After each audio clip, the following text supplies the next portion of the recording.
Hi guys, in this short video, I'm going to tell you that how you can easily make your Reddit account private.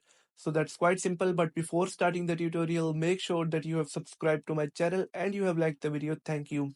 So let's get started. So first of all, you will have to open the Reddit application. Then simply tap on the top right corner on the profile icon.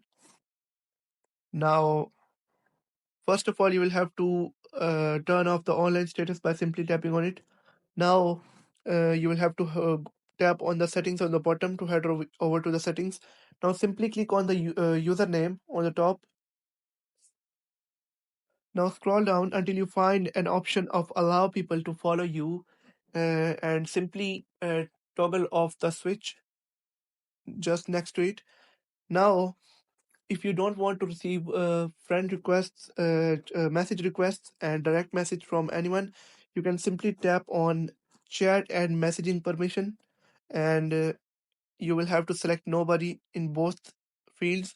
So it wraps up the tutorial. That's all for today.